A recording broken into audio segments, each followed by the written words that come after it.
Loyola, they cover Northwestern, they cover the bigger schools, and I just have to be completely honest with you. They cover those schools because they are mainly white, and Chicago State is mainly black. So Chicago State does not get a lot of media coverage. And their student population now has also gotten so small. At last count, they only had 1,600 students at Chicago State.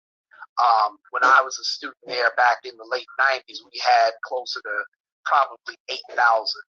So you can see how bad of a situation it is for Chicago State right now. And obviously this situation is not helping with their image. Thank you very much, sir. Gloria, let me just ask him the last question, and then I'll pass it off to you. Okay. So, thank you very much, sir. What you have helped us establish now is that one of the easiest proofs that Bola Tinubu's certificate is fake is that certificate, as at 1979, could not have signed it because she was even a medical student and way much younger and not in that position. So that has been established. Now, I want to ask you a question. Contrary to the information on Bola Tinubu's fake diploma, who then was the president of CSU in 1979, the actual name that should have been on an original certificate from that era? That's my final question. Yeah, for that era, you should see Dr. Alexander's name, without a doubt. He was, as I said before, I would definitely say it again to make sure that everybody understands this. He was the first black president of Chicago State. He was the first black president. We did not have a black president before he got there. So he was definitely the first black president. That's how we all know about him. Because when you go into Chicago State, just like many universities in the United States, at least, when you're a freshman, you kind of have to go through like that freshman intake program where you get a lot of background on the school, a lot of history on the school, and just Dr. Benjamin Alexander is one of the names you just learned right away because they're going to talk about him an awful lot. So that's whose name should have been on a diploma from 1979.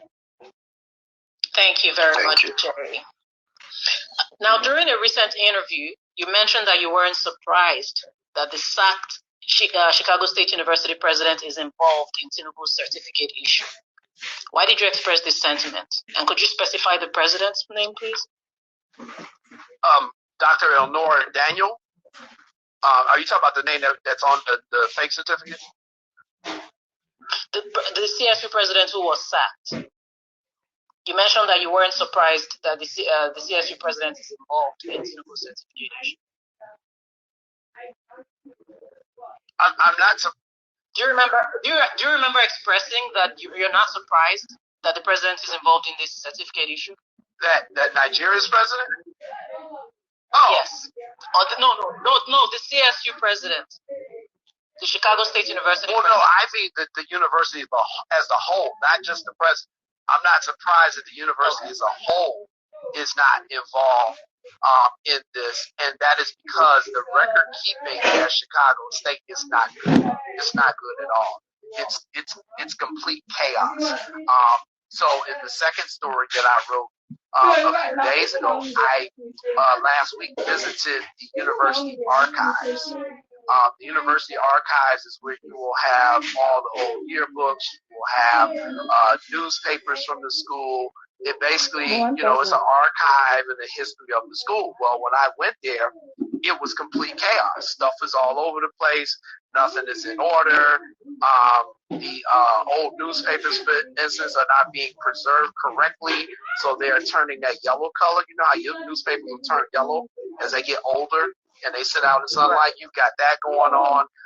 There was only one person working there, an archivist, and he just got there 2 months ago. And he's the only employee in that area. So just that tells you how they're running their operations at Chicago State. And so when I say I'm not surprised that Chicago State is involved in this, it is because I know how that university operates.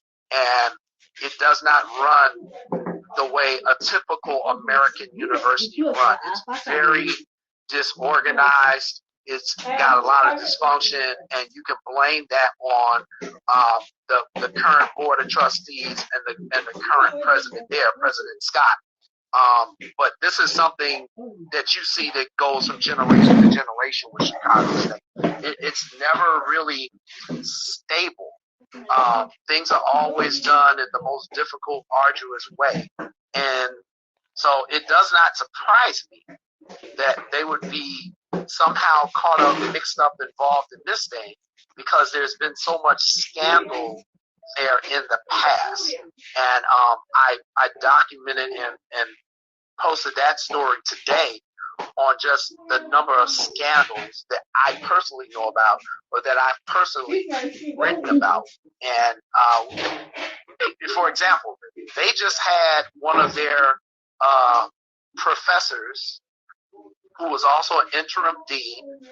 She just got released from prison a few months ago because she had stolen some money that was meant for the pharmacy program to help get more Black American and Latino American students into the pharmaceutical programs. They found out that she was stealing the money, close to $650,000 exactly. She was arrested by the FBI. She was charged. She was found guilty. She was convicted, and she just spent 13 months in prison. So that when I say I'm not surprised, I'm talking about the school as a whole, because there is so much corruption that has taken place there. There is so much theft that has taken place, just complete chaos and dysfunction. So none of that surprises me, and I'm not just saying that from a personal level. I'm saying it because it's been documented. So thank you for that insight.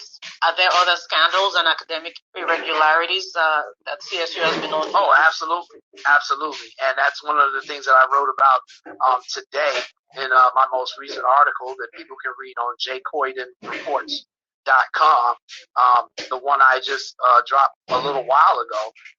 The title of it is My Documented Dysfunction of Chicago State. I can tell you about 10 years ago, they had an academic scandal where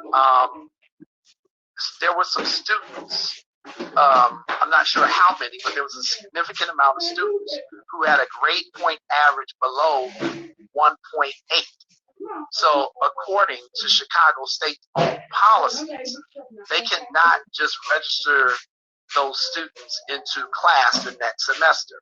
They're usually put on either academic probation or suspension. There's some things that they're required to do before they can register again. Some of the students had a grade point average almost of a 0, which means that they were getting all Fs, yet they were able to re-register in classes. So this was found out by another news media organization, and the president at that time was a gentleman by the name of Wayne Watson. And they went to him and said, hey, how is this happening? How are these students getting in the classes when they're not even qualified to be here anymore? And so then they rectified the problem. My suspicion, though, is that because that was when the student population started to drop at Chicago State, that they were just trying to keep as many people in the school as they could, because they don't have a lot of money as it is. And they wanted to keep, their student population numbers up so that they can continue to get money from the federal government, so that they can continue to get tuition money, even though many of the students there are on financial aid. But, if you don't have the students, you're not bringing in the money. And if you're not bringing in the money, then how can you pay your employees? How can you pay the bills? How do you keep the lights on? How do you keep the heat on? This is Chicago. In the wintertime, you have to have heat. There's always like something going on, but I definitely know about the academic scandal as well. So. Got it. Okay. Now, some may argue that transcripts are more recognized in America than diploma certificates. Do you agree with this? Absolutely. Transcripts are what are recognized. So I think one of the things that people are not need to understand about American culture, your diploma is a certificate. It doesn't mean anything. If your employer is looking to hire you and they need proof that you graduated from an institution, they're going to request your transcripts, the actual transcripts from the school that you claim you attended, got a certificate from, graduated from, whatever. The transcripts are what do it. And here's the reason why. Because in the United States, it is completely legal to purchase a fake diploma. I'm going to say that again. It is legal in the United States for you to manufacture, for you to purchase, for you to have and put up on your wall. There is nothing illegal about that. It is not a crime. Now, if you do it and you get a job and your job finds out that you're really not qualified, they're probably going to fire you. They're going to terminate your employment. But it's not something they can throw you in jail for because it is not illegal. And so one of the things that I'm hoping for is that as this situation with the president of Nigeria has now come out, that our politicians, our Congress people will take a look and say, you know what, maybe we shouldn't allow some of these businesses to operate if people are going to use these false documents in other countries. We could be causing greater harm around the world. Now, that's me being very optimistic on our politicians, but you can definitely see by allowing these type of businesses to operate, what type of chaos it can cause in other countries. Mr. Coyden, let me do something a little more complex. So just in case you want to speak to your Congress people about this issue, the Nigerian Constitution, Constitution of the Federal Republic of Nigeria, Chapter 6. The requirements to be the president of Nigeria, there are about 7 of them. The last one says he cannot be president. As a matter of fact, he can't even run for president. He has presented a forged certificate to the Independent National Electoral Commission. Such a person should be disqualified immediately. So you see, what you're saying, you take a fake certificate, you might get a job.